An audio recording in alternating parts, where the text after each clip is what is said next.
Bismillahirrahmanirrahim. Assalamualaikum warahmatullahi wabarakatuh. Alhamdulillahirrahmanirrahim. Wassalatu wassalamu ala habibina habibil alamin Abil Qasim Mustafa Muhammad sallallahu alaihi wa alihi wa alaihi tayyibin tahirin al-ma'sumin. Allahumma kunni walikal hujjati bin al-Hasan salawatuka alaihi wa ala abaihi fi hadhihi sa'ah wa fi kulli sa'ah waliyan wa hafidha wa qaidan wa nasira wa dalilan aina hatta tuskinahu ardaka ta'an wa tumatti'ahu fiha tawila birahmatika ya arhamar rahimin. Allahumma salli ala Muhammad wa ali Muhammad. Allahumma akhrijni min dhulumatil wahmi wa akrimni binuril fahmi. Allahumma aftah alaina abwaaba rahmatik wa anshur alaina khazaina ulumik birahmatika ya arhamar rahimin. Wala haula wala quwwata illa billahil azim. Ya, jadi pasal pertama itu dari yang pertama dibicarakan dalam buku Adabus Shalah itu adalah tawajjuh ila isi rububiyah wa dzilil ubudiyah, ya. Jadi ini semacam keyword, ya, kata kunci dari ibadah. Yang pertama tawajuh, yang kedua isi rububiyah, yang ketiga dzilil ubudiyah, ya. Tawajuh itu kira-kira artinya fokus. Isi rububiyah bahwa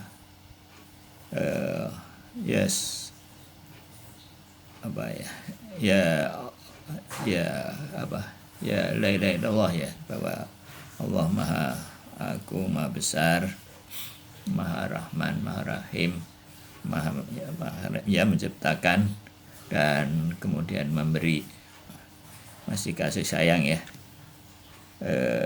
maha sempurna, maha meliputi, ya, dan maha mendidik dan menginginkan kebaikan bagi hamba-hambanya, ya. Dan dzilil ubudiyah bahwa kita ini wujud fakir, ya, lemah dari segala sisi, ya, membutuhkan dan segala, dan fakirnya itu fakir dzati, ya. Jadi mau pada posisi apapun kita ini selalu fakir di hadapan Allah Subhanahu wa ta'ala, selalu hina. Allah misalkan subhanallah, misalkan Allah maha suci. Suci artinya, ya, diantara sebagian artinya barangkali itu adalah suci dari kesalahan. Allah maha suci dari mengelola alam semesta misalkan yang luas ini, ya. Yang kita tahu, ya, kalau kita kembali dari Pak Dimitri dulu, bahwa luasnya sekian jauhnya itu yang yang observable aja, berapa miliar tahun cahaya, ya. Dan begitu luas itu baru alam lahir, alam mulk, ya. Dan yang tidak kita lihat di alam mulk itu pun banyak. Yang kita sendiri ada, ya, macam-macam, ada black hole apa segala macam. Terus ada dari dulu usia alam semesta ini, katakan menurut saintis kira-kira 14 miliar tahun. Dan masih ke depan lagi masih banyak. Itu baru alam materi. Dan Allah mengelola itu semua, tidak pernah melakukan kesalahan sedikit pun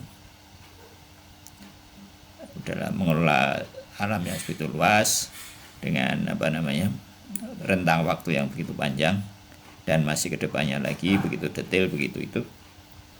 Allah tidak melakukan kesalahan sedikit pun, atau ada kekurangan dari diri Allah dalam bentuk apapun. Ya, kira-kira begitu, ya. Belum lagi misalkan katakanlah jiwa kita ini kan perlu dikelola.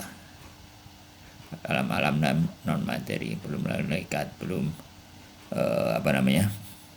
alam kubur, belum macam-macam. Allah mengelola itu semua. Subhanallah, Maha Suci Allah, itu mungkin salah satu maknanya.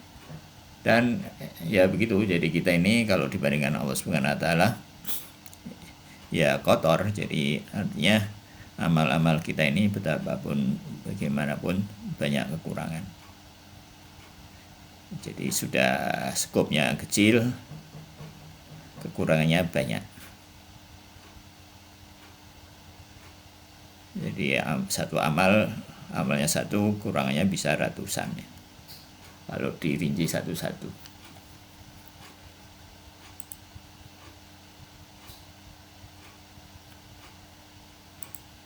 Ya, jadi itu dzilil ubudiyah. Jadi kalau kita pinceti ya kekurangan-kekurangan kita, ya kita ini benar-benar fakir. Itu pasal pertama ya. Kedua adalah martabat salat, membicarakan martabat salat. Yang pertama ada 4 martabat salat, yaitu pertama martabat ilmu, belajar secara akli ya, secara ilmu husuli ya, belajar seperti ini, mencari ilmu-ilmu yang berhubungan dengan salat, baik fikih maupun ilmu batin, ilmu tentang adab salat. Terus yang kedua mengamalkan ilmu, jadi dari martabat ilmu tadi diamalkan sehingga menjadi sesuatu yang kita alami, menjadi ainul yakin. Jadi jangan berhenti pada ilmu. Nah, ilmu ini kalau berhenti dari sini ini menjadi hijab ya, menjadi sesuatu yang mengganggu ya. Ini menjadi hujah bagi kita. Hujah itu artinya menjadi semacam alasan bagi Allah untuk mempertanyakan sesuatu di akhirat nanti itu. Karena kita sudah tahu tidak diamalkan, tidak dilanjutkan dengan amal. Jadi ya ilmu itu penting, ilmu husuli penting, tapi ilmu ini tidak memberikan peningkatan kualitas kerohanian secara signifikan ya. Ya ada peningkatan tapi relatif sedikit. Terus dia harus diamalkan, ilmu ini harus diamalkan. Terus yang ketiga itu adalah ibniknan ya. Ibniknan artinya ada semacam ketenangan kalau kita sudah melaksanakan ilmu-ilmu itu. Dan setelah itu ada penyaksian menjadi ilmu yakin yang menjadi bagian dari diri kita yang lebih dalam lah kira-kira begitu ya. Terus ketika itu mengenai khusyuk. Khusyuk itu adalah sempurnanya anggota menyatu dan menghadap, tidak ada kegiatan lain kecuali kepada Allah Subhanahu wa taala ya. Dan ini adalah merupakan perasaan yang timbul akibat campuran antara campuran rasa cinta dan takut ya. Takut dalam arti haibah ya. Takut semacam perasaan yang tertentu yang timbul ketika kita menghadapi katakanlah orang atau apa yang berwibawa. Itu takut yang semacam itu, bukan takut dipukulin kayak takut pada preman gitu ya. Ya itu dihasilkan dari asma jamal yang keindahan Allah dan asma jalan. Iya, terus kemudian dulu kita ada contoh nabi-nabi yang yang dominan jamalnya atau ada yang dominan jalalnya.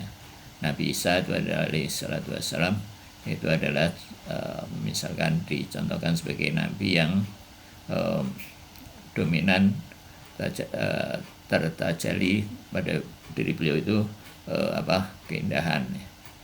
Dan contoh yang nabi yang pada beliau dominan Asma Jalal itu contohnya Nabi Yahya ya.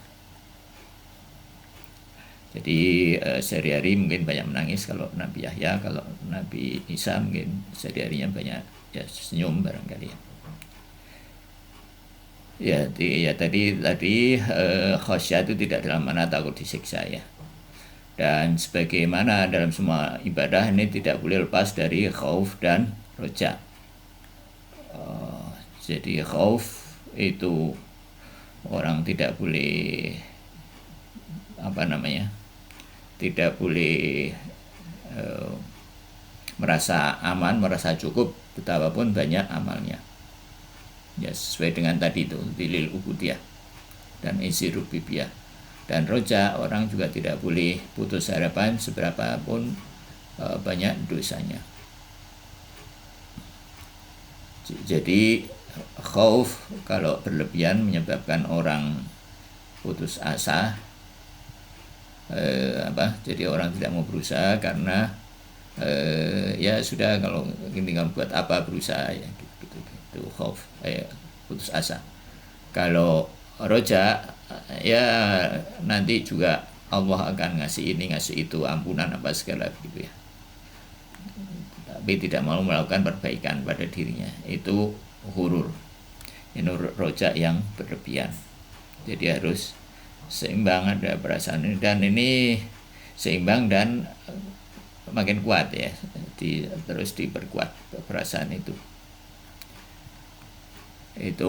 khusyuk. Ini detailnya ya, jadi detailnya yang harus dilihat, detailnya ini banyak, jadi sebetulnya buku ini hampir tidak bisa diringkas ya, memang harus dibaca, ditelaah jadi kata demi kata. Berikutnya tumak ninah ya. Tumak ninah di sini ada tumak ninah lahir dan tumak ninah batin. Tumak ninah lahir ya sebagaimana diatur dalam fikih, tidak boleh gerak ini, tidak boleh gerak itu. Terus ada tumak ninah batin. Tumak ninah batin itu batin kita tidak boleh kemana-mana. Di sholat di awal waktu, dan ya mungkin ada persiapan itu ya, ditenangkan diri kita sebelum sholat sehingga nanti sholat itu pikiran kita tidak kemana-mana. Itu tumak ninah batin ya. Terus berikutnya menjaga ibadah dari syaitan ya. Syaitan akan berusaha menghancurkan sholat kita ya, mulai dari wudhunya, mulai dari segala macam ya. Kalau sudah berhasil menunda waktu sholat, itu setan sudah menang secara signifikan ya, walaupun belum menang total ya. Jadi begitu ya, tidak ada yang selamat dari tarawih setan kecuali menjaganya dengan sangat hati-hati ya. Dan juga hati-hati dari ini dalam melihat aib sendiri ya, introspeksi dari penyakit-penyakit rohani seperti diterangkan dalam 40 hadis ya, dari riya, dari ujub, kibir, dan seterusnya. Dari kurangnya nafsu amarah misalkan ya, kurang nafsu amarah itu menyebabkan orang tidak semangat ya, kurang semangat mengejar kesempurnaan ya. Jadi ini semua diterangkan dalam, jadi memang sini sailing terkait ya, dan selalu minta bantuan kepada Allah dan tawasul kepada Pak Muslimin alaihi wassalam dalam segala urusan ya. Dengan tawasul setidaknya dalam hati ya, kalau memang tidak diucapkan nggak sempat atau gimana, nah pentingnya zikir. Jadi supaya kita selalu ingat ya tadi itu dilil ubudiyah, isi rububiyah, dan Allah maha mampu dan kita ini bukan maha ya, begitu fakir, selalu butuh. Fakir kita ini terus-terusan. Terus selanjutnya dengan semangat ya dilakukan, jadi semangat dan bahagia. Jadi sholat diharuskan dengan semangat, jangan malas-malasan ya, dengan semangat, dengan gembira, dengan ishq, dengan kerinduan ya. Nah ini kuncinya diantaranya ada beberapa hal yang mungkin detailnya bisa dilihat lagi. Ya diantaranya jangan memaksa, ini khususnya untuk ibadah sunnah ya. Kalau wajib ya apapun yang terjadi ya harus melakukan. Jadi meningkatkan amal ini secara bertahap, tidak memaksa, tapi juga tidak boleh malas ya. Tidak boleh malas. Jadi, apakah jadi mewaspadai antara berusaha dan memaksa. Berusaha ini sebenarnya tidak malas maksudnya, tidak maksa ya tidak berlebihan. Jadi, gini yang kita tahu yang diri kita sendiri ya. Kapan kita ini misalkan kalau tidak melakukan sesuatu, kapan kita ini sebetulnya malas atau sebetulnya sudah jenuh ya. Kalau jenuh itu jangan dilanjutkan. Jadi nanti kalau jenuh dilanjutkan, nanti selanjutnya mungkin tidak akan ada semangat lagi. Terus perlu tekad kuat dan melihara dan seterusnya ya. Yaitu yang sudah lewat. Terus kemudian selanjutnya mengenai kehadiran hati, yang kemudian masih segar mengenai kehadiran hati ya. Terus kemudian ada hadis-hadis dan riwayat-riwayat yang berhubungan dengan sholat ya. Sini nih kira-kira reviewnya seperti itu. Dan ini tentang adab sholat ini masih panjang sepertinya ya. Jadi ini alhamdulillah kita bisa belajar ilmu ini ya. Ya baik, kita lanjutkan selanjutnya ya. Ya selanjutnya ini mengobati potensi khayal ya.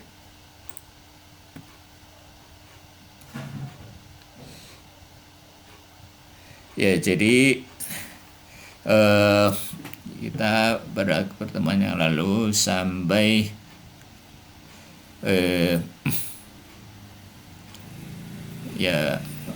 sampai perlukan waktu dan usaha keras dan kesabaran ya. Yaitu ya kita monolog dengan diri sendiri ya, sebelum sholat itu meyakinkan diri sendiri dengan bicara dengan sendiri bahwa bagi fulan. Jadi kalau kita berhasil dalam kehidupan dalam hal ini, maka kita berhasil. Kalau gagal adalah gagal.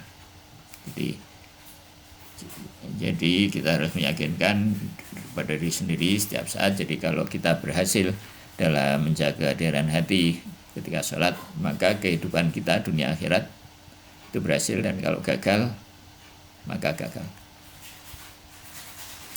Dan ini usaha mengandalkan burung khayal ini adalah salah satu poin penting dalam menjaga kehadiran hati ya.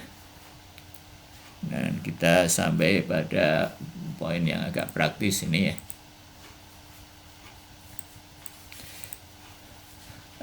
Bismillahirrahmanirrahim. Wa tariqul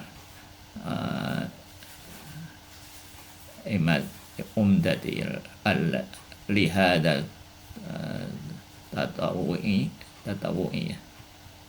Wal amalu alal khilaf ya. Dan jalan untuk menjaga, salah satu cara untuk menjaga burung khayal itu adalah beramal kebalikannya ya. Kebalikannya, jadi kalau hawa nafsu kita menyuruh A, kita melakukan yang bukan A. Jadi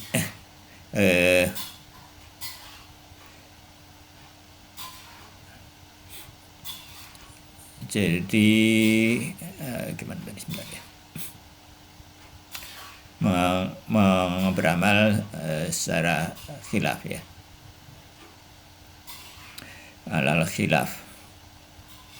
Jadi mengamalkan dengan melawan hawa nafsu ya. Metodologinya yaitu supaya burung khayal terkendali itu adalah dengan beramal secara khilaf ya. Kita kemudian sudah disebutkan bahwa burung khayal ini menurut sebagian orang itu tidak bisa dikendalikan, tapi menurut Imam dan Imam Khomeini berdasarkan yang beliau pelajari dari ya dari berbagai sumber, paling ya tentunya dari hadis-hadis dan riwayat, bahwa ini adalah suatu yang mungkin. Jadi tidak ada yang tidak mungkin bagi manusia. Ya, itu. Dan jadi dengan cara mengendalikan burung khayal ini adalah dengan mengamalkan dengan melawan hawa nafsu. Jadi kita harus tahu bahwa nafsu kita ini bukan fitrah kita ya. Jadi nafsu ini adalah keinginan yang ujung-ujungnya itu memuaskan untuk memuatkan kebutuhan atau keinginan, lebih tepatnya keinginan yang sifatnya duniawi. Ya. Ya, jadi pertama kita harus sadar bahwa kita ini punya hawa nafsu ya, punya nafsu karena kita punya potensi hayawan dan potensi amarah.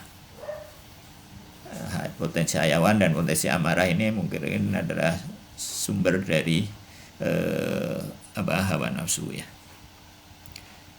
Dan potensi hayawan dan potensi amarah ini diperlukan supaya kita ini bisa berkembang, supaya manusia itu berkembang, bisa tumbuh ya.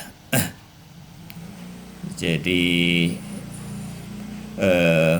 bagaimana dilakukan? Jadi kalau kita berdiri mau silat, mungkin mau sholat ya, kita harus ada persiapan khusus ya. Jadi dikatakan kemarin ya, sebelum sholat kalau ini ya seharusnya ya datang sebelum waktu sholat, meninggalkan semua aktivitas sebelum wudu, bicara sedikit dengan diri sendiri, meyakinkan dirinya bahwa ini adalah hal yang utama. Mungkin dengan melaksanakan sholat sunat ya. Jadi sholat sunat ini selain memperbaiki sholat juga bertujuan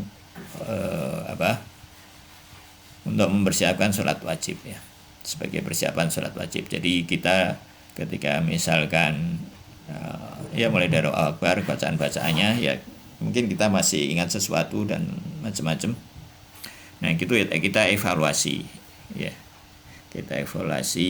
ya, mungkin ingat ini ingat itu, dan sudah tahu kita, nanti bahkan timbul ingatan begini ingatan begitu. Nah gitu, itu di sholat sunat. Dan nanti masuk sholat wajib, nah itu semua kita evaluasi, dan yang nggak benar itu kita tinggalkan ya, begitu.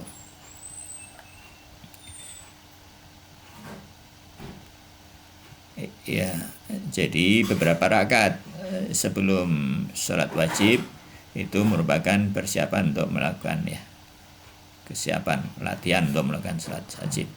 Dan di situ tadi jika kita melatih untuk menjaga burung khayal tadi itu ya, yang terbang ke sana kemari ya, baik dengan relasi atau tidak tanpa relasi. Jadi khayal kita ini aktif banget ya, lebih liar dari burung tadi itu. Kalau burung untuk terbang ke sana terbang ke sini masih perlu waktu. Kalau khayal enggak.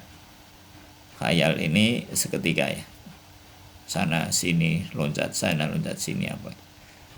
Sangat aktif kalau kita tidak kendalikan.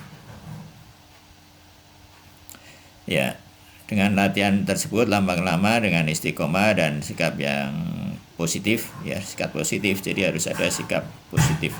Artinya kita yang pertama sikap positif misalnya bahwa memang ini harus dikendalikan, bahwa ini bukan yang benar, bahwa kita bisa ya dengan bantuan Subhanahu wa taala bisa dikendalikan. Jika tadi itu dengan harapan bahwa Allah akan membantu kita kalau melihat kita serius dalam upaya ini. Ya sebagaimana jaga urusan duniawi ya. Kalau ketika kita serius, ya insya Allah akan membantu. Ya dalam surat ini ketika khayal kita mau lari, kita harus berhenti ya. Jadi kita harus khayal itu kita stop ya, harus kita matikan dan kita kembalikan pada urusan sholat, yaitu ingatan kepada Allah Subhanahu wa taala dan makna-makna dari zikir dan juga gerakan-gerakan sholat ya. Maka itu pemahaman tentang zikir itu penting ya, penting. Jadi wawasan-wawasan itu ketika yang kita pelajari dari tafsir Al-Quran misalkan, atau dari ulasan-ulasan zikir, itu kita hadirkan ya mana itu, dan kita dektikan ya, kita dektikan ke hati ya. Itu dalam bab sebelumnya itu ada tafhim ya, mengadak lupa ya, tafhim tadi. Tafhim itu adalah memahamkan pada hati apa yang ya lafal-lafal zikir-zikir dan sholatnya. Misalkan Allahu Akbar, misalkan apapun ya Allahu Akbar ya, kita hadirkan bahwa madzhab besar baik dalam alam ya seperti yang dikatakan dalam filsafat maupun dalam sains atau dalam apapun, ayat-ayat itu ya kita hadirkan bahwa memang Allah Maha Besar dan seterusnya. Alhamdulillahirrahmanirrahim, kita bersyukur bahwa kita sudah ada, kita ingat bahwa Muhammad Rasulullah dan seterusnya ya. Asyhadu alla ilaha illallah, bahwa kesempurnaan Allah Maha sempurna ya. Bahwa ilah itu adalah misalkan adalah asma Allah, atau Allah itu adalah asma yang mencakup seluruh kesempurnaan. Asyhadu alla ilaha illallah, bahwa Rasulullah itu bahwa benar-benar utusan Allah. Artinya kita akan mendengar dengan telinga, dengan perhatian sepenuh apa yang beliau katakan, mempelajari baik-baik apa yang beliau katakan sebagai utusan Allah. Jadi nah itu makna-makna itu kita perluas. Sholawat juga misalkan ya, makna itu bahwa kita perlu berterima kasih kepada Rasulullah dan Ahlul Bait dan begitu, bahwa mereka sudah mengajar kita, terus kemudian menjaga kita dengan perjuangan beliau-beliau itu, dan seterusnya dan seterusnya. Nah, mana-mana itu kita hadirkan ya, sehingga hayal kita itu burung hayal tidak kemana-mana ya. Wa tariqatu anal insan haina yuridu ayusalli yuhayyi nafsahu bi ayyahfadu khayalahu fi shalah wa yaqbasuhu fil amali bi mujarrad ya, dan memurnikan amalnya ya, menahan amalnya.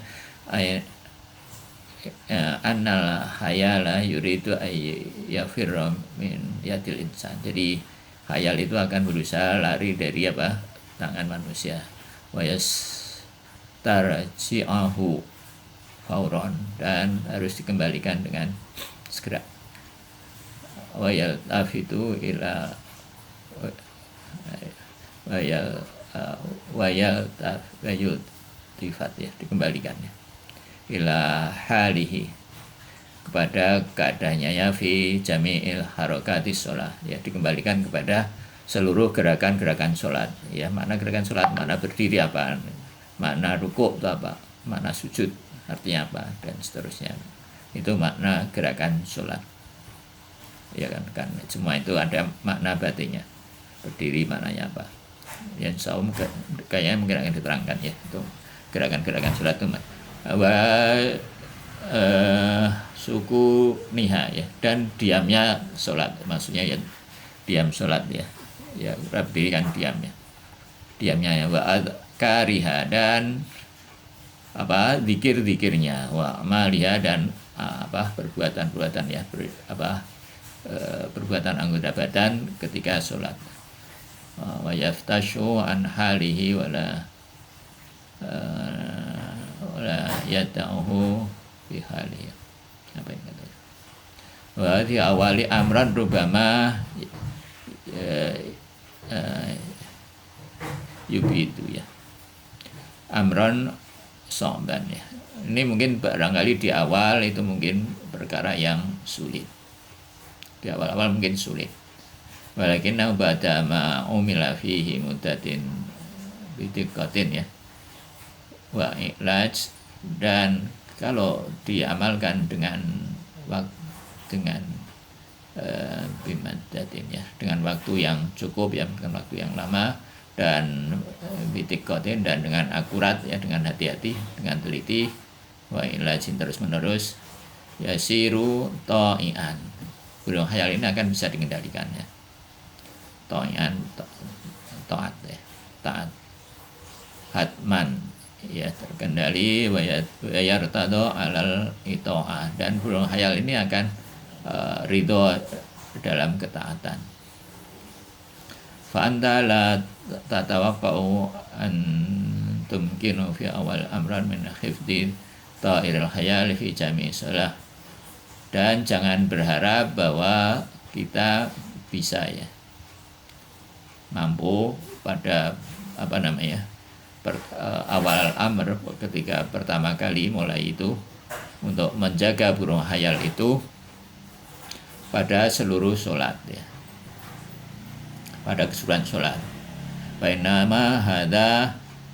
inna hadza amrun ghairu mungkin. Ini perkara yang tidak mungkin.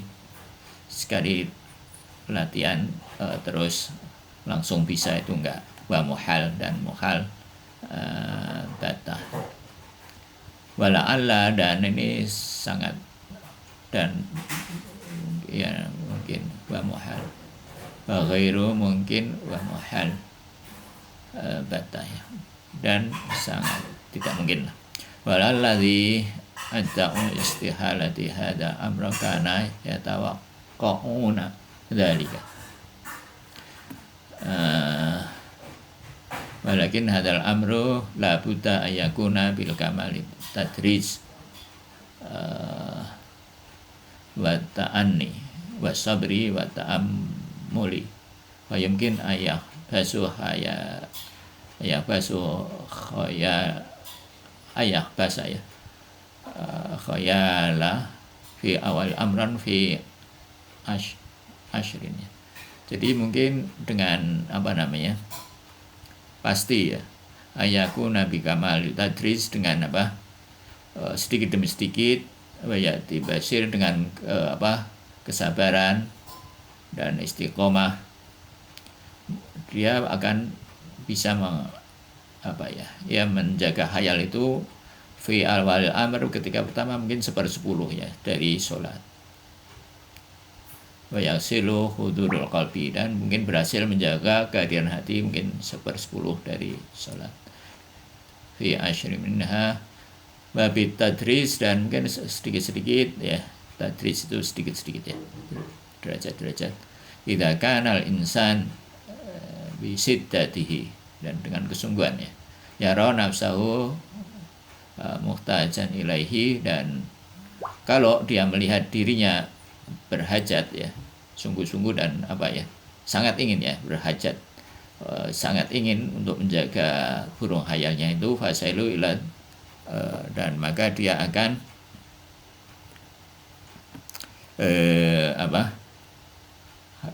yakuna fi aktsari halisna, dan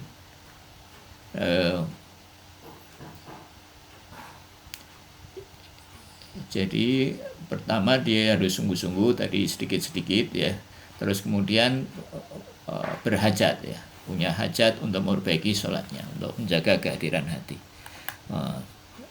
maka ya insyaallah akan fayasilu ila natijatil aksar, maka dia akan sampai pada hasil yang lebih banyak.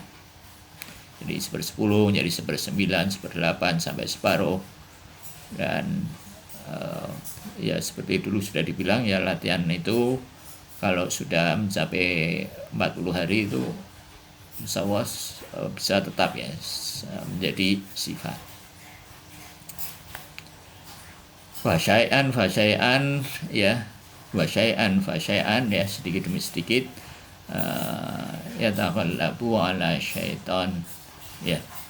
Nah, tetapi ini jangan lupa bahwa syaitan akan berusaha, syaitan al-wahwi ta'aril khayal, dan setan memanfaatkan waham ya.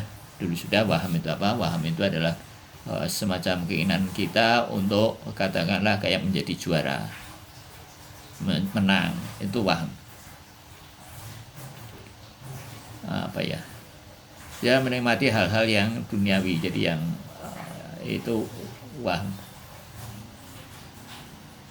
Ya setelah kita dapat ya nggak ada apa-apanya gitu. Pingin apa misalkan hal yang sifatnya duniawi lah, itu setelah kita begitu pingin, tapi setelah kita dapat, kita rasakan ya nggak ada apa-apanya. Itu waham ya.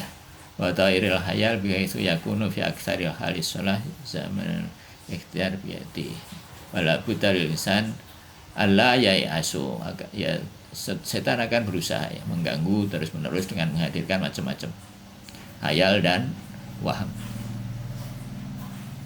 Jadi setan manusia dan setan yang tidak kelihatan itu masuknya dari sini, dari waham kita itu diantaranya ya.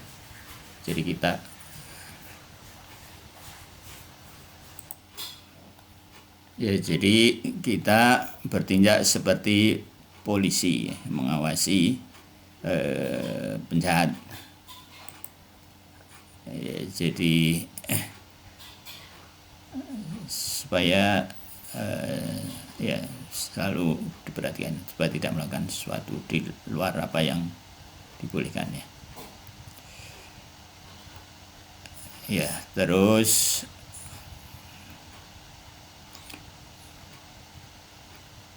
jadi orang mungkin mengklaim bahwa itu adalah yang mustahil, tapi ini karena mungkin tidak tahu potensi sendiri ya.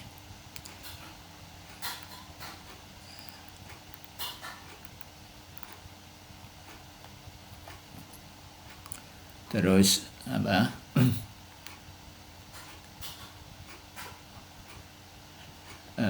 Sedikit-sedikit kan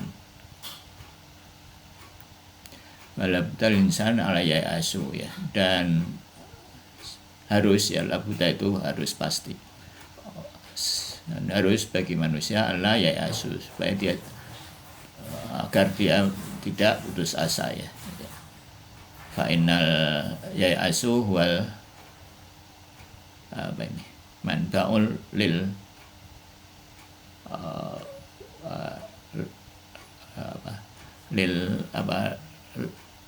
lahun ya, bahwa putus asa jangan dari putus asa ya, jangan kehilangan harapan, bahwa putus asa itu adalah sumber dari wahan, kelemahan, kemalasan ya, wadhafi dan kelemahan kulluhu ya. Dan kulluhu, jadi jangan putus asa, jangan kehilangan harapan. Wa nurur roja ya, dengan juga dia dengan menjaga cahaya roja ya fi qalbi, dengan menjaga cahaya harapan dalam hatinya. Ayusil insan kamali sa'ada ya, dan menjaga harapan akan kesempurnaan kebahagiaan. Jadi ini adalah jalan untuk mencapai kebahagiaan di akhirat, bahkan di dunia. Jadi kebahagiaan kita di dunia dan akhirat ini bergantung sama ini, bergantung sama kehadiran kalbu, dan keadaan kalbu itu bergantung pada keberhasilan karena menjaga burung hayal. Jadi kalau kita bayangkan ya, kenapa orang misalkan atlet-atlet profesional atau apalah yang mencari bakat begitu, orang bisa berlatih keras, dan ya karena ada harapan itu. Dia seorang atlet misalkan untuk bisa mengikatkan lomba-lomba yang ketat apapun sekarang ini, karena semua olahraga itu persaingannya sangat ketat. Jadi semua atlet yang sukses pasti menjaga seluruh gerak dan diamnya itu untuk kesuksesannya itu. Mereka sanggup istiqomah dan melaksanakan terus-menerus untuk menghadapi challenge, ya, menghadapi tantangan yang begitu luar biasa karena yakin terhadap hasil akhir, ya. Jadi kalau dia berhasil, dia akan mendapatkan apa yang dia cintai. Ya, jadi menggapai cita-cita itu, ya walaupun cita-cita ini adalah bukan sesuatu yang penting, ya kan, suatu yang wahmi, khayali atau bersifat materi, tapi dengan begitu orang itu bisa bersungguh-sungguh, ya, bisa menahan tidur misalkan, ya, nggak tidur misalkan bisa beberapa hari, melakukan hal yang sulit, yang berat, mengorbankan segala macam materi, uang yang sangat banyak, segala macam, untuk hal-hal yang bersifat seperti itu, ya. Dan ini orang rela berkorban itu untuk hal-hal yang sifatnya duniawi.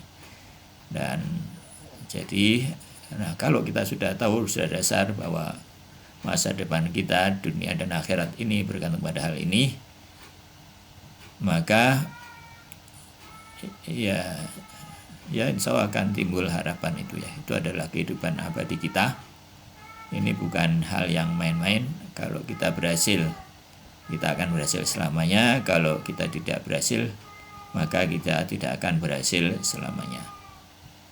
Dan kalau kita meyakinkan hal ini, ya pasti ya Allah akan memberikan cara, ya, insya Allah, untuk mendapatkan dan menjadikan sesuatu ini setiap saat dalam kehidupan kita, sampai kita bisa mengalahkan setan, ya, yang mengganggu hayal dan waham kita. Jadi hayal kita itu nanti kalau sudah bersih, dan waham kita itu kalau sudah benar, waham kita itu jadi yang dari waham kita itu alih-alih mengejar waham urusan dunia, maka waham kita itu menjadi penyemangat untuk urusan akhirat dan Allah Subhanahu wa taala. Begitu, tapi itu tadi itu perlu latihan.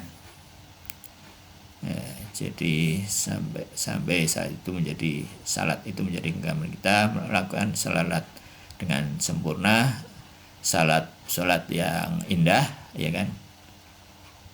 Bacaannya kita baca dengan sempurna, Qur'annya, terus maknanya kita resapi dengan sempurna, menjadi salat yang lezat, ya kan, salat yang indah, akan kelihatan bisa kita nikmati, bukan salat yang menjadi beban yang hanya kita anggap sebagai suatu kewajiban.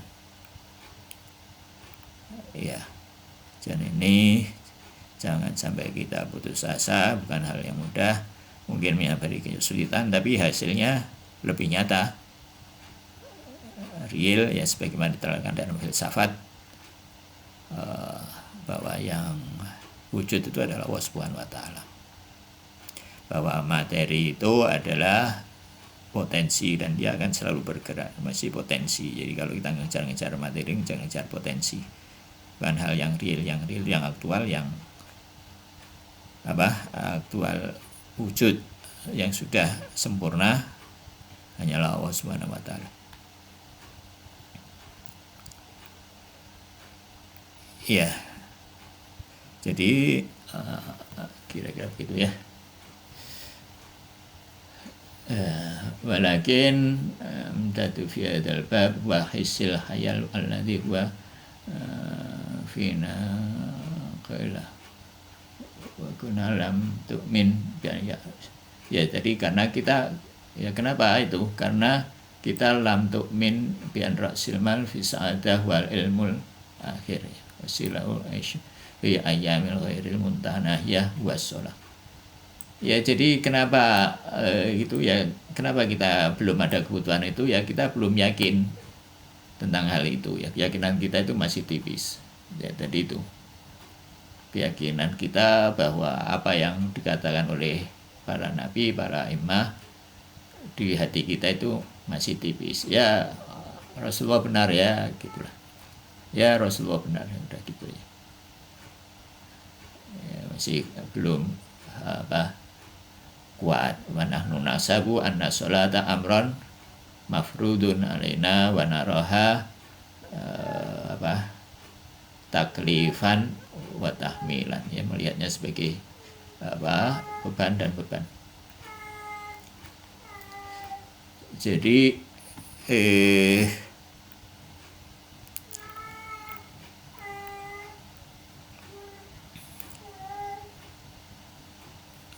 gitu ya. Jadi itu meyakinkan pada diri kita bahwa begitu ya. Harapan itu ada pada bagian itu ada pada sholat yang real pada Allah Subhanahu wa ta'ala. Ya, jadi ya kenapa yang dunia itu ya ini nanti diterangkan dalam selanjutnya ya. Tapi kayaknya kita sampai di sini dulu. Ya, insya Allah kita lanjutkan minggu depannya. Ada komen?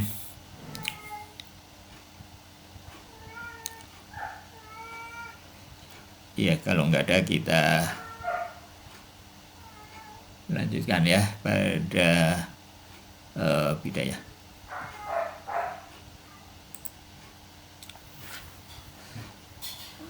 Ya, bismillahirrahmanirrahim. Pasal ke-7 ya. Judulnya dalam teks bahasa Arabnya itu adalah Al-Faslus Sabi ya. Pasal ke-7 fi kulli wal juz'i wa nahwi wujudihima ya. Pasal ke-7 tentang kulli dan juz'i dan mode-mode ya, tipe-tipe wujud keduanya ya.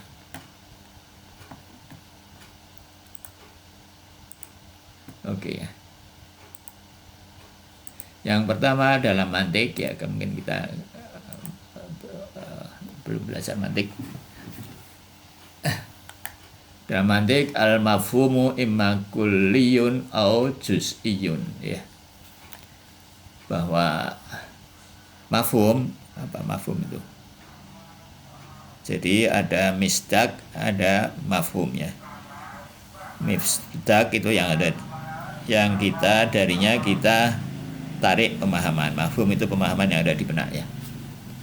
Jadi konsep yang ada di benak itu, gambaran yang ada di benak, ada dua jenis, ada kulli, ada juz'i.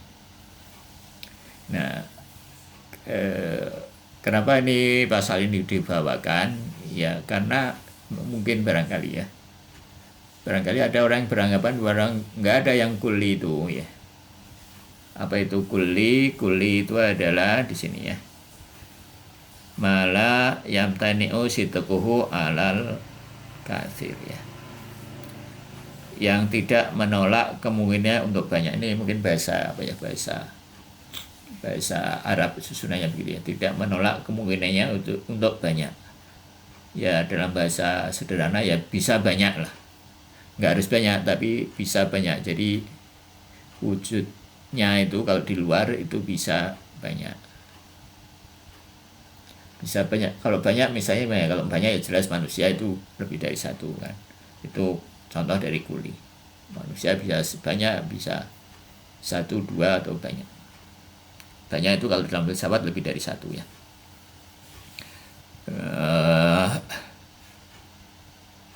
Jadi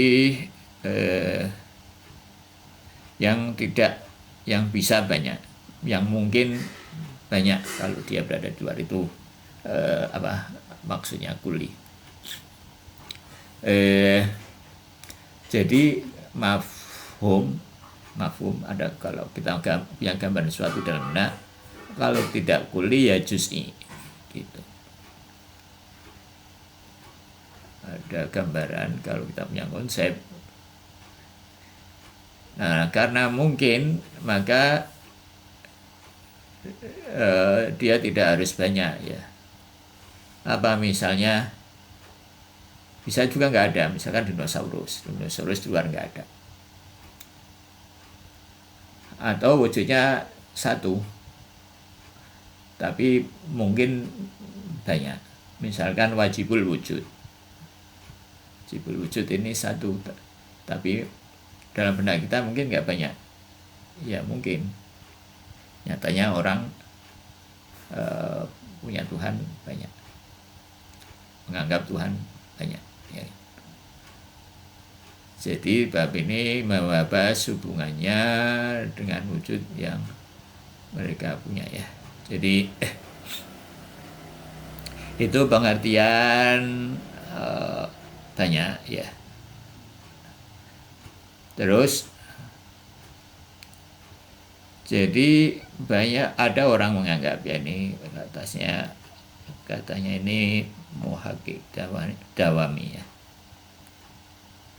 menganggap bahwa kuli itu karena ada ya pemahaman kuli itu sebetulnya karena dia bilang karena kurang detailnya pemahaman ya, jadi karena melihat orang itu nggak detail maka dia bilang kuli, nah, gitu. Atau karena lupa beberapa hal, jadi mungkin pertama dia juz'i terus lupa beberapa hal, misalkan apa ya, koin, dia bilang contohnya koin ya, kita pertama mungkin tahu ketika melihat koin itu koin apa, koin rupiah kah, 100 rupiah atau 200 atau 500. Nah cuma karena lupa maka atau mungkin karena terhapus itu angkanya dan sebagainya, lupa pada detail, maka yang juz'i tadi itu kita cuma ingat oh itu koin gitu, itu koin mata uang, dia bilang gitu ya. Nah ini tidak benar ya. Alamah mengatakan bahwa pemahaman itu enggak benar. Jadi apa manfaat bahwa di sini bahas ini yaitu supaya itu benar. Yang kedua juga kalau kaitannya dengan apa ketuhanan ya, bahwa Allah itu esa tapi kuli, mencukupi ya. Dia cerita kuli itu apa? Mencakup. Jadi ini pemahaman ini bisa membantu kita untuk memahami tauhid secara lebih baik. Ya. Jadi menurut Alamah, kuli dan juz'i itu adalah dua konsep yang berbeda. Dari awalnya sudah berbeda. Dari awal kuli memang kuli dan juz'i memang juz'i. Dari awal kita sudah tahu ya bahwa masing-masing itu kuli atau ya, tadi contohnya misal koin ya. Koin dari awal kita tahu koin apa ya.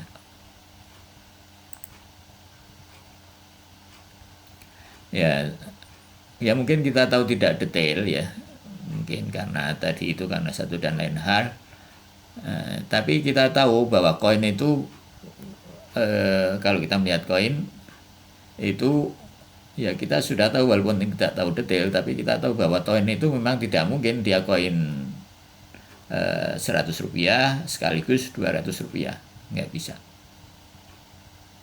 Jadi koin itu juz'i, walaupun kita yang kita lihat itu juz'i, walaupun kita tidak tahu detailnya itu apa ya, detailnya apa, apakah koin misalkan koin Indonesia kah, koin Malaysia kah, apa, mungkin kita tidak tahu detailnya, tapi kita tahu bahwa koin itu memang koin sesuatu walaupun kita tidak tahu detailnya. Jadi yang juz'i tetap juz'i ya. Nah, kalau misalkan kita dari kejauhan kita berdiri ada sesuatu sosok hitam-hitam, apakah itu manusia atau beruang? Nah ini adalah perbedaan kuli dengan kuli gitu. Jadi bukan kuli dengan juz'i. Jadi ini tadi pendapat muhaqqiq Dawani ya, kuli dan juz'i hanyalah masalah persepsi saja, seperti persepsi indarawi. Dia bilang seperti hari ini hari apa, Senin atau Selasa. Nah, jadi kalau kuli itu hari, kalau juz'i ya seperti tadi. Jadi kalau kita tidak tahu apakah ini hari Senin atau hari Selasa atau hari Minggu misalkan, ya pasti kita tahu bahwa ini tidak mungkin hari Senin sekaligus hari Selasa. Jadi hari ya pasti ini hari gitu. Jadi hari itu ada konsep kuli, Senin, Selasa, Minggu itu adalah konsep juz'i. Ya, jadi juz'i tadi ada satu pasti kalau bukan Senin ya Selasa atau Minggu, tidak mungkin keduanya. Ya. Nah, apa dalilnya? Dalil dari yang dibawakan oleh Alamatul Tabai. Nah, dalilnya ini dalil apa ya? Jadi salah satu cara untuk membuktikan bahwa sesuatu itu keliru itu dengan mengikuti konsekuensinya, ya, mengikuti lazimnya. Nah, kalau lazimnya itu benar, ada kemungkinan yang dibuktikan tadi itu benar, tapi juga bisa salah. Nah, tapi kalau lazimnya itu salah, konsekuensinya salah, pasti yang dibuktikan itu salah. Ya kan, gitu. Jadi misalkan apa ya? Misalkan contohnya, ya ini banyak ya. Jadi ini salah satu cara membuktikan suatu proposisi. Misalkan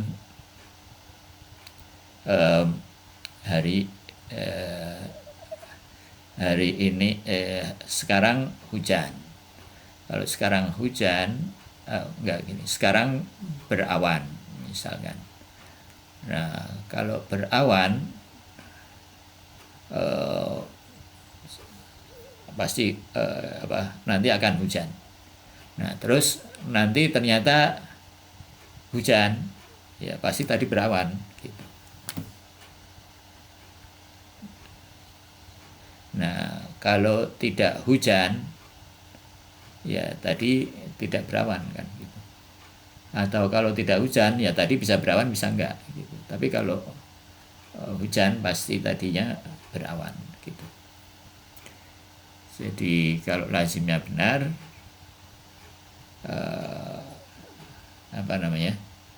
lazimnya berawan itu lazimnya hujan, gimana ya? Jadi kalau lazimnya benar, intinya ya kalau lazimnya benar itu proposisinya itu bisa benar bisa salah. Tapi kalau lazimnya salah pasti proposisinya salah ya. Punya terima itu aja dulu ya. Jadi nah itu menggunakan membuktikan dengan itu. Juga membuktikan imamah itu juga bisa dengan itu ya. Kalau Abu Bakar itu imam, nah, misalkan dan seterusnya. Ikuti aja terus, nanti pasti itu menghadirkan kondisi yang salah ya. Kalau memang pernyataan Abu Bakar imam itu salah ya. Gitu lah kan. Yang proposisinya mana Pak? Proposisinya itu ini bahwa kuli dan juz'i itu adalah masalah persepsi aja, bukan hal yang dari awal kuli atau dari juz'i. Anggap ini proposisi ini benar ya. Jadi ini tapi bukan dari Bidayatul Hikmahnya ya? Apa? Enggak, jadi ini dibahas. Ini dibahas di Bidayatul Hikmah, tapi ini bukan pendapatnya Alamah Tabatabai ya. Pendapatnya ya, jadi ini pendapat yang akan dibuktikan salah ini adalah pendapat ini ya. Anggaplah ini benar. Tadi hilang. Tadi sempat putus soalnya. Oh, ya. Anggaplah ini benar ya. Kalau ini benar, maka mafhum kuli tidak bisa diterapkan pada beberapa individu. Misalkan. Jadi kalau hari itu misalkan mafhum hari itu bukan kuli, pasti hari itu tidak bisa ditembakkan pada Senin Selasa, gitu kan, nggak bisa. Ya kan, kalau juz'i nggak bisa diterapkan pada beberapa individu. Jadi hari itu bagaimanapun. Assalamualaikum. Pergi. Jadi konsep hari itu kuli, Senin, Selasa, Minggu itu juz'i. Juz'i nggak bisa diterapkan pada Senin. Minggu tidak bisa pada Senin, Selasa. Minggu hanya pada Minggu. Kan gitu.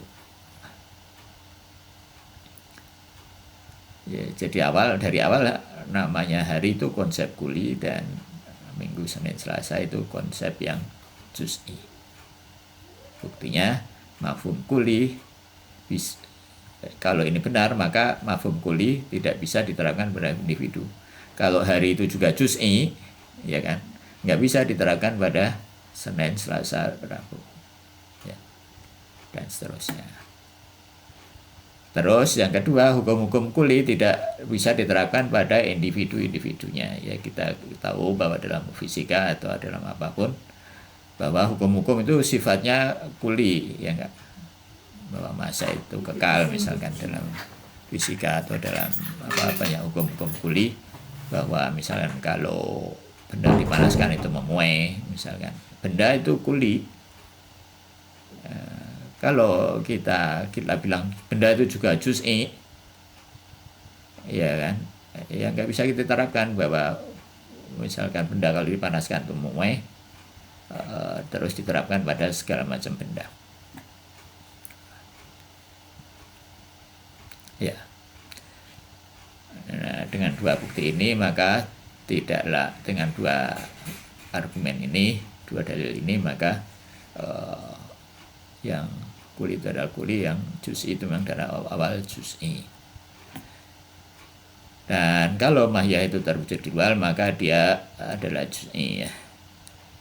Nah, kalau mahya itu terwujud di benak, dia bisa kuli dan bisa juz'i, ya, kalau di benak. Jadi konsep yang ada di benak itu lebih lebih luas ketimbang wujud yang ada di luar, ya. Misalkan dalam benak bisa mengkonsepsi ketiadaan, misalkan, ya. Bisa mengkonsepsi batas, bisa mengkonsepsi kolong dari ranjang, dari tempat tidur, misalkan, kan. Itu hal-hal yang sebetulnya wujudnya itu wujudnya kalau ketiadaan ya tiada, kan. Tapi di benak kita bisa ada mafhum namanya ketiadaan di benak, ya. Jadi kalau mahya terwujudnya dia bisa kuli. Jadi kuli itu adanya di benak. Kalau di luar itu pasti sudah terindividuasi dan menjadi juz'i. Di luar kita tidak akan ketemu kuli, ya. Yaitu yaitu isi dari pasal ini, ya. Oke, sekarang matanya, ya. Ya. Al-faslu sabi fi kulli wal juz'i wa nahwi wujudihima, ya. Rubbama dhanna, ya, barangkali orang mengira annal kulliyah wal juz'iyah, bahwa kuli dan juz'i innama huwa nahwil idrak. Ini adalah semacam persepsi saja, ya. Idrak itu persepsi, kuli dan juz'i semacamnya. Fal idrakul hissi liquwatihi yudraku syai'an wa yudraku syai'a binahwi tamayyuzi min ghairihi mutlaqan, ya. Dan idrak hissi, ya, ini karena idrak indrawi tadi itu karena kuatnya, maka dia mengidrak sesuatu, mengkonsep sesuatu dengan membedakan dengan yang lainnya secara mutlak, ya, tadi. Dengan persepsi indrawi, orang mengira bahwa, ya, pada tadi itu mereka mengira bahwa ini karena kuatnya prosesi indra, bahwa yang memang semua dan juz'i. Wal idrakul akli li dha'fihi yudriku binahwi la yatamassasu mutlaqan, ya. Dan katanya idrak akli itu lemah, yudriku wa yanahwi la yamtasu mutlaqan. Jadi karena idrak akal itu lemah, mungkin lupa, mungkin juga nggak teliti dan seterusnya, maka dia tidak bisa membedakan secara mutlak ya, tamayazu membedakannya. Wa yaqbalul intibaqu al aksar min wahid, dan akibatnya dia menerima ya konsekuensi banyak dari yang satu. Kasyaba'il mar'i min ba'dil muhtamal ayakuna huwa, seperti apa namanya,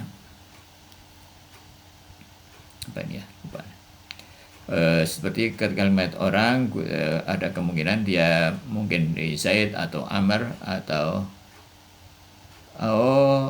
hisbatun mansubatun au ghairi dzalik, bahwa ahaduha kit'an kal darahimi, dan ini kemarin sudah itu ya.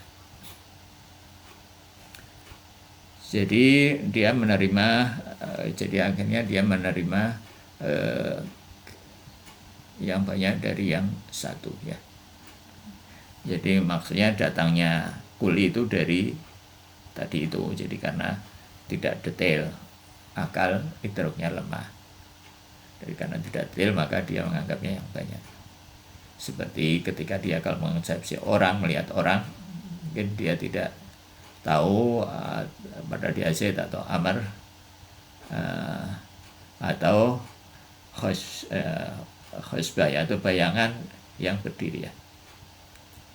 Apakah dia orang atau apa, jadi hasil dia khusbah di bayangannya yang berdiri atau ghaira dzalik atau selainnya, bahwa haduha qit'an, dan dia itu adalah salah satu jadi ya salah satu dari itu, kalau enggak Zaid, Amr, atau mungkin bayangan saja atau yang lain, atau salah satunya. Wakal darahimil mamsuh, atau seperti dirham ya. Dirham itu adalah koin mata uang tadi perak, mansuh ya,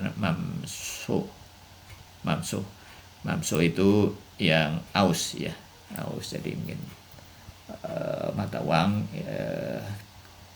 tulisannya sudah mulai aus, al-qabilil intibaq ala darahimil mukhtalifah, seperti juga mata uang yang sudah agak pudar, jadi ya tidak tahu detailnya, tidak bisa kita tahu detailnya ya, sehingga menjadi macam kita bilang oh ini mata uang gitu saja karena tidak tahu ya. Wa yadfa'uhu anna lazimuhu ya, dan ini tertolak ya bantahannya, difaknya ya, penolakannya ya, anna lazimuhu, bahwa kelaziman dari hal itu ya, konsekuensi lazim itu konsekuensi dari hal itu, dari diterimanya itu adalah la yasdiqul mafhumul kulliyatu la yusaddiqul mafahimal kulliyata ya. Ini jadi fathah ya. Tidak diterimanya mafhum kulli kal insani, masalan seperti misalnya manusia ala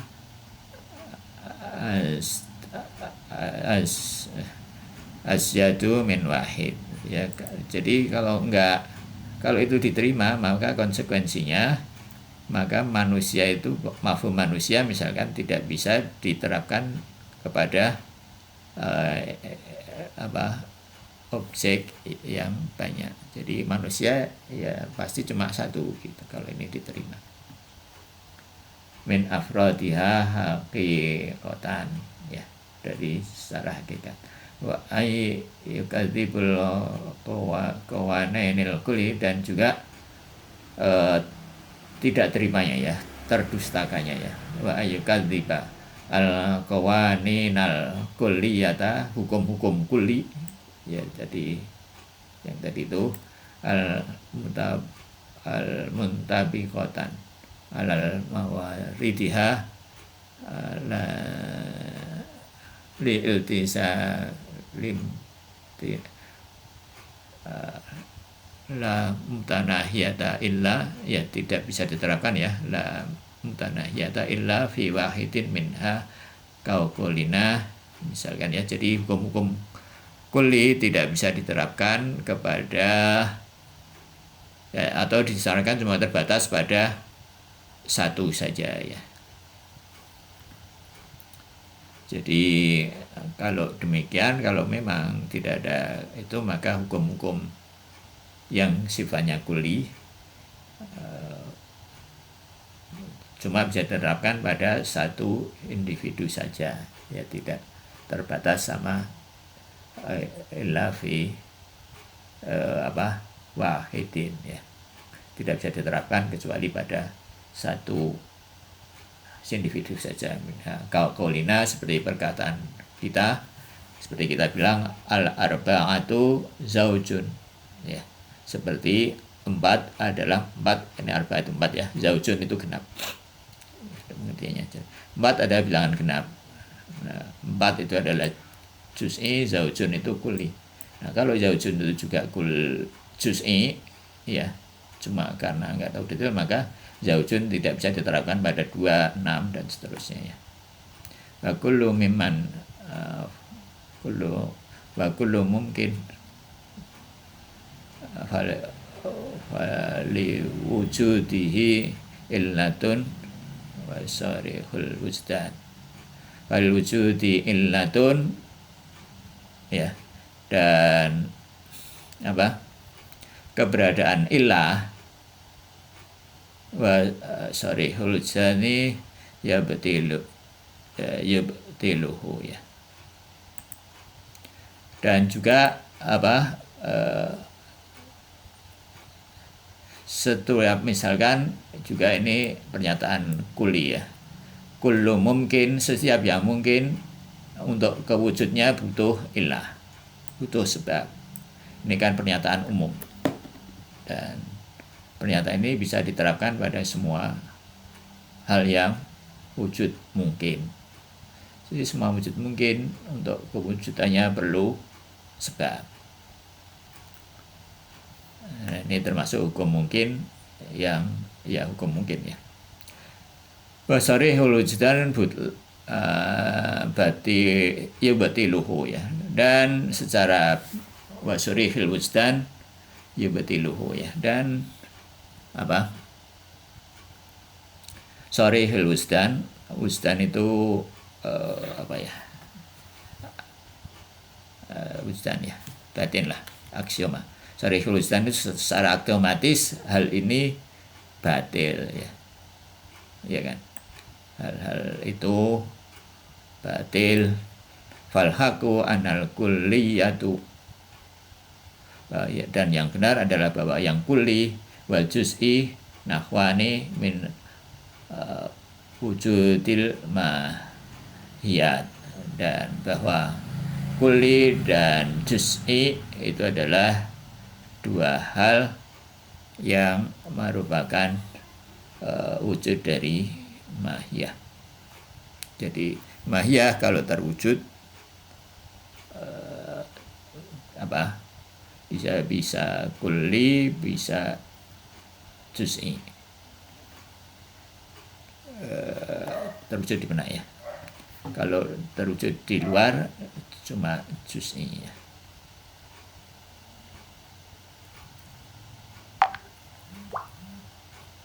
Ya ini kalau nggak teliti bisa salah ya. Nanti dibilang wujud mahiyah di luar juga terwujud secara kulli ya.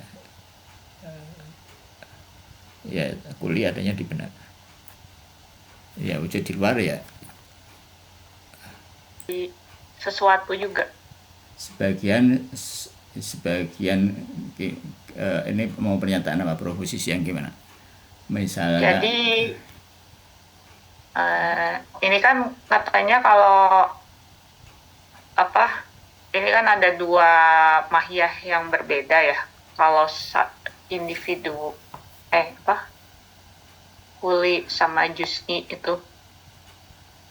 Eh, Jadi tapi kalau misalnya mau menyatakan sesuatu ada hukum yang berlaku buat sebagian. sebagian dari kuli itu berarti itu jadi suatu kuli yang sendiri lagi gitu. Iya, kuli, sebagian dari kuli ya kuli ya. Oh. Terus yang tadi, yang paragraf kedua itu gimana sih? Emang nggak ngerti tadi. Dan Jadi kalau dari paragraf kedua itu bantahan dari paragraf ya, pertama ya. Tadi. Ya tadi itu. Bantahannya kayak apa? Nggak ngerti dari satu Jadi gini. Makanya tuh emang nggak ngerti tadi. Jadi katakanlah bahwa kuli itu nggak ada. Jadi paragraf pertama menyatakan dia secara gampangnya saja menyatakan bahwa kuli itu nggak ada. Adanya itu juz'i, kuli itu cuman gara-gara orang nggak detail aja. Itu paragraf pertama ya enggak. Nah terus paragraf kedua oke, katakanlah itu benar. Nah kalau itu benar maka ya kan katakanlah hari itu adalah konsep yang juz'i juga kan tadi Senin, Selasa, Rabu juz'i kan, yang kuli adalah hari. Ya katakanlah hari itu kalau kata paragraf pertama hari itu kan juga juz'i. Hari itu karena orang nggak tahu aja ini hari Senin, Selasa atau Rabu. Iya kan. Nah, anggaplah itu benar. Nah kalau itu benar maka hari itu, konsep hari itu nggak bisa diterapkan pada Senin. Nyatanya kan konsep hari bisa diterapkan pada Senin, Selasa, Rabu.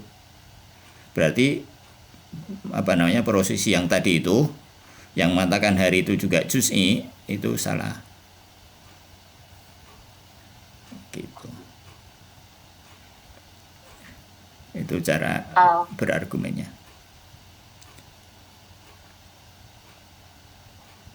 Ini sering ya cara berargumen gini nih banyak dipakai di Bidayah. Jadi gimana tadi yang tadi jadi kira juz'i itu tuh sebenarnya di bilang kuli itu sebenarnya juz'i tapi belum ditentukan aja gitu. Iya, kata paragraf pertama ya. Kata paragraf pertama begitu. Nah, itu yang mau dibantah. Itu nanti konsep menyesatkan tuh biasanya nanti di belakang tuh dipakai yang gitu-gitu tuh ya. Ya hal-hal yang begitu-begitu itu nanti jadi ngerepotin di belakangnya, khususnya dalam pembuktian sifat-sifat Allah Subhanahu wa taala. Gitu. Jadi memang ini argumen-argumen yang ujung-ujungnya itu dibuat untuk membangun keyakinan yang baik ya, pemahaman yang baik tentang wajibul wujud di di marhalah ke-12. Nah ini dianggap mengganggu. Kalau bilang bahwa nggak ada semua itu juz'i, ini bakalan nanti mengganggu pemahaman kita tentang Allah Subhanahu wa taala.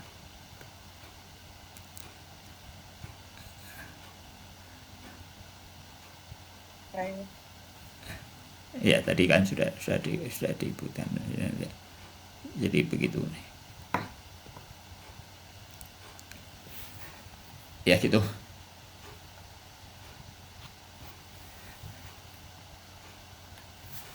Ya baik, terima kasih atas komentarnya ya.